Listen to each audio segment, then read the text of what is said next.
Your life is a canvas vast and full of potential. Each day you hold the brush ready to paint your masterpiece. But what determines the strokes you make? What guides your hand as you create the work of art that is your life? It's not chance, not luck, not the whims of faith. It's you. You are the artist, the visionary, the creator of your own destiny and your most powerful tools. They're not hidden in some distant land or locked away in a vault. They're with you right now. Every moment of every day. They are your mouth, your mind, your mood, and your money. They're like the 4 pillars of a magnificent structure. They support everything else in your life. When you learn to control them, to master them, you're not just building a house, you're constructing a cathedral of success, a monument to your potential, a testament to what's possible. When you take charge of your life, let's start with your mouth. Words are not just sounds that escape your lips. They're seeds that you plant in the garden of your life. Every time you speak, you're sowing something. The question is, what are you growing? Are you planting seeds of hope or seeds of doubt? Are you nurturing dreams or feeding fears? Your mouth is a tool of immense power, capable of building bridges or digging ditches, of healing wounds or inflicting them, of inspiring weakness or instilling defeat. Remember, your words don't just affect others, they shake you. Your own reality. When you say I can't, you're right. When you say I can't, you're also right. Your mouth is like the rudder of a ship, small but mighty in its ability to determine your direction. So start steering towards success. Speak words of encouragement, not just to others, but to yourself. Replace I have to with I get to. Instead of saying this is impossible, say this is challenging, but I'm going to figure it out. But controlling your mouth isn't just about POS, positive self-talk. It's about integrity. It's about making promises and keeping them, even when it's difficult, even when no one is watching. It's about speaking truth, even when it's uncomfortable, even when it might cost you something.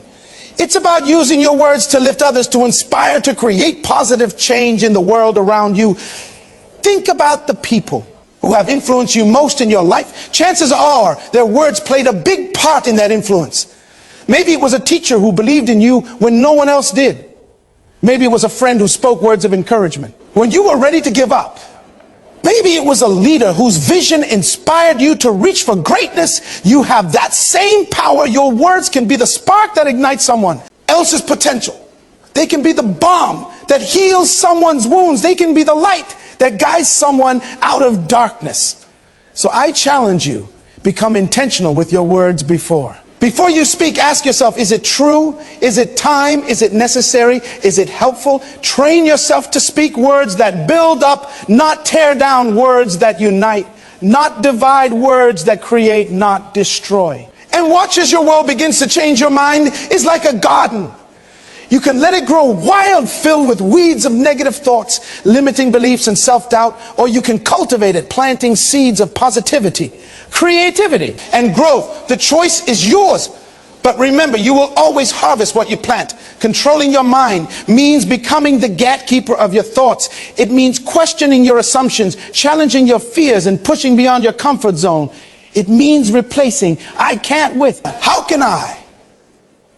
It means seeing obstacles not as roadblocks, but as opportunities for growth. And learning your mind is the most powerful computer in the world, capable of solving any problem, overcoming any obstacle, and achieving any goal. But like any computer, it needs the right programming, feed it with knowledge, with inspiration, with positivity. Read books that challenge your thinking. Surround yourself with people who push you to grow. Engage in activities that stimulate your creativity and expand your horizons. Remember, your mind is not just a tool for solving problems. It's a factory for creating solutions. It's not just a recorder of your past. It's an architect of your future. So start designing, start dreaming, start believing in possibilities that others might call impossible. But controlling your mind isn't just about positive thinking. It's about discipline. It's about focusing on what matters and letting go of what doesn't. It's about setting clear goals and developing strategies to achieve them. It's about learning from your mistakes instead of being defined by them. Think about the great achievers in history. They weren't necessarily the smartest or the most talented, but they were the ones who believed in themselves when no one else did. They were the ones who kept going when everyone else gave up. They were the ones who saw opportunity where others saw only obstacles. That's the power of a controlled mind. So how do you start taking control of your mind? It begins with awareness. Start paying attention to your thoughts. Notice the patterns. Are they mostly positive or negative? Are they focused on the past, the present, or the future? Are they empowering you or limiting you once you're a? Wherever your thought patterns, you can start to change them. Challenge your negative thoughts when you catch yourself thinking, I can't do this. Stop and ask, why not? What if I could replace limiting beliefs with empowering ones? Instead of, I'm not good enough, try, I'm learning. And improving every day, develop a growth mindset. Believe that your abilities can be developed through dedication and hard work. See challenges as opportunities to learn. And embrace failure as a stepping stone to success. Feed your mind with positive input. Read inspiring books, listen to motivational podcasts, watch documentaries about people who have overcome great odds. Surround yourself with positive, ambitious people who believe in you and push you to be your best practice. Visualize I-ization. See yourself achieving your goals. Feel the emotions of success. The more vividly you can imagine your success, the more likely you are to achieve it. Your subconscious mind doesn't know the difference between what's real and what's vividly imagined. Use this to your advantage. Meditate. Give your mind time to quiet down, to process, to recharge. In our busy, noisy world, moments of silence are precious. They allow us to tap into our inner wisdom, to hear the still small voice that often gets drowned out by the clamor of daily life remake. MB, your mind is your most valuable asset. Protect it, nurture it, invest in it. When you control your mind, you control your life. Your mood is like the weather of your inner world. It colors everything you see, everything you do, and everything you experience. But unlike the actual weather, you have the power to control your inner climate. Controlling your mood doesn't mean suppressing your emotions or always putting on a happy face. It means understanding your emotions, accepting them, and then choosing how to respond to them. It means recognizing that while you can't always control what happens to you, you can always control how you react to it. Your mood is a choice. It's a muscle that gets stronger with exercise. Choose optimism over pessimism. Choose gratitude over complaint. Choose action over apathy. These aren't always easy choices, but they're choices that will transform your life. When you wake up in the morning, instead of letting your mood be dictated by the weather or traffic or the first email you read, take a moment to set your emotional thermostat. Choose the mood that will serve you best if you're facing a challenge. Choose determination if you're staring a new project. Choose enthusiasm if you're dealing with difficult people. Choose patience and understanding. Remember, your mood is contagious.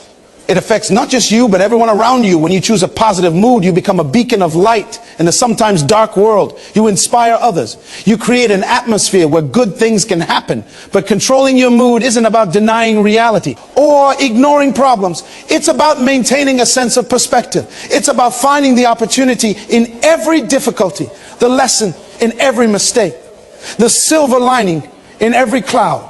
It's about bouncing back from setbacks with renewed determination. So how do you start taking control of your MVE mood? First, recognize that your emotions are feedback, not commands. Just because you feel angry doesn't mean you have to act on that anger. Just because you feel afraid doesn't mean you have to let that fear control you.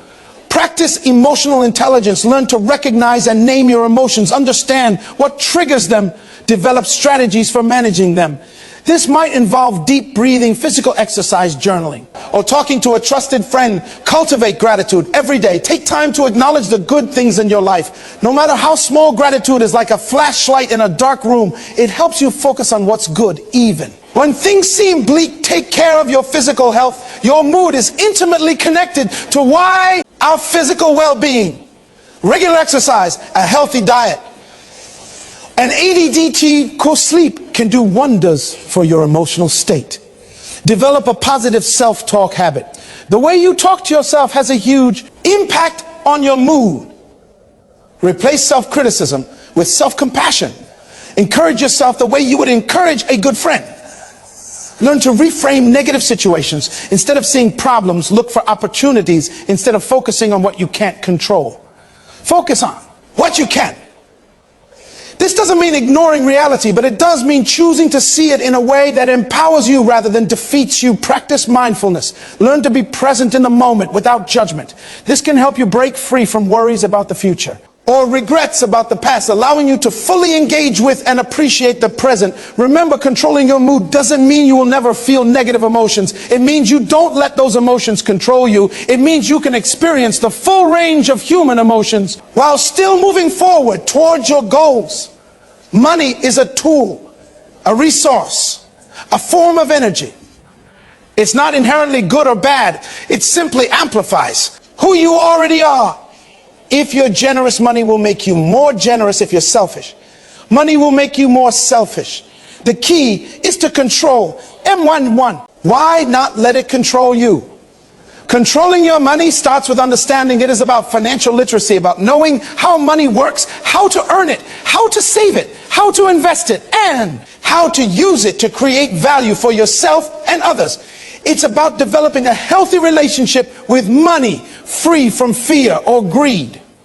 Many people live their entire lives as slave to money, always chasing it, always worrying about it. But when you learn to control your money, you flip the script.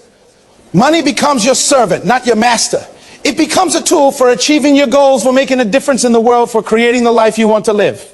Controlling your money means living below your means, no matter how much you earn. It means saving for the future while still enjoying the present. It means investing in yourself, in your education, in your skills, because you are your own best asset. It means being generous, because true wealth is not about how much you have, but how much you give. Remember, money is a magnifier. It will make you more of what you already are. So focus on becoming the kind of person who deserves wealth. Develop integrity, discipline, creativity, and a spirit of service. These qualities will not only attract money to you, but they will ensure that you use it wisely when it comes. But contra. Owning your money isn't just about accumulating wealth. It's about creating value. It's about using your resources, your time, your talent, and yes, your money to make a positive impact in the world. It's about seeing money not as an end in itself, but as a means to an end, a tool for creating the life you want and contributing to the lives of others. So how do you start taking control of your money? First, educate yourself. Learn the basics of personal finance. Understand concepts like budgeting, saving, investing. And compound interest knowledge is power, especially when it comes to money. Create a budget and stick to it. Know where your money is coming from and where it's going. This gives you control and helps you make conscious decisions about your spending. Start saving no matter how small the amount. Get into the habit of paying yourself. First, even if it's just a small percentage of income, start setting it aside over time. Those small amounts can grow into significant savings. Invest in your future. Learn about different investment options. Understand the power of compound interest. Start investing early and consistently, even if it's just a small amount each month. Develop multiple streams of income. Don't rely on just one source of money. Look for ways to diversify your income. This could mean starting a side business, investing in real estate, or developing a marketable skill. Be generous. Give to causes you believe in. Have others. Not only is this the right thing to do, but it also helps you develop a healthy relationship with money. It reminds you that money is a tool for creating value, not just for accumulating stuff. Avoid debt, especially consumer debt. Credit wisely. Understand the difference between good debt, like a mortgage on a house, that's likely to appreciate in value, and bad debt, like credit card balances for consumer goods. Always look for ways to increase your value.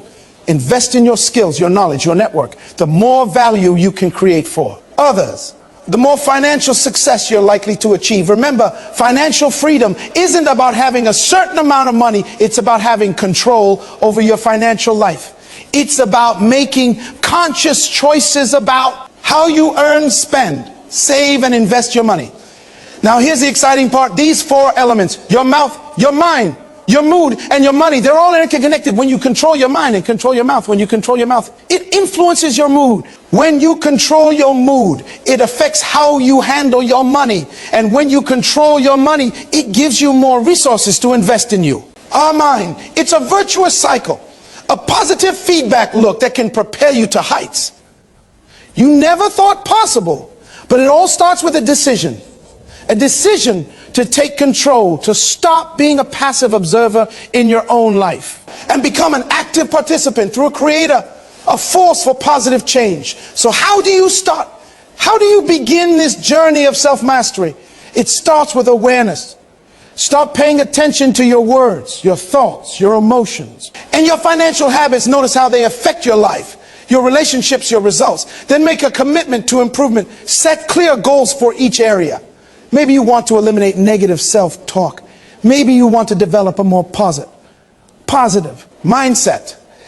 Maybe you want to cultivate more emotional resilience. Maybe you want to save a certain percentage of your income.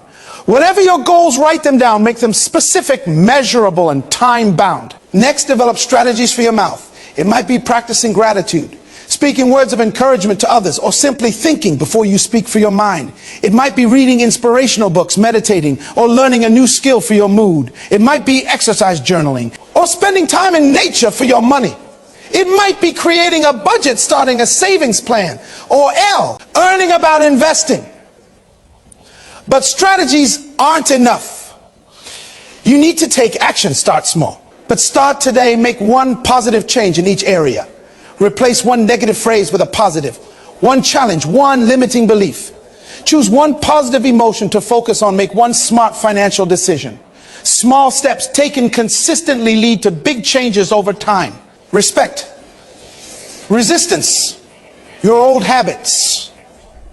Your old ways of thinking and feeling and acting. They won't go down without a fight. You will face setbacks. You will have days when it feels like you're not making progress. That's normal. That's part of the process. The key is to persist, to keep moving forward, even if it's just one small step at a time. Remember, you're not just changing your habits, you're changing your life. You're rewiring your brain, reshaping your identity, rewriting your story. It's not always easy, but it's always worth it. As you progress on this journey, you will start to notice changes. You will find yourself speaking with more confidence, thinking with more clarity, feeling more positive emotions, and making smarter financial decisions. You will start attracting different opportunities, different people, different experiences into your life. But the most exciting changes will be internal. You will develop a sense of personal power, of feeling, of being in control of your life. You will experience more peace, more joy, more fulfillment. You will start to see possibilities where you once saw only problems. You will become more resilient, more adaptable, more capable of handling whatever life throws your way.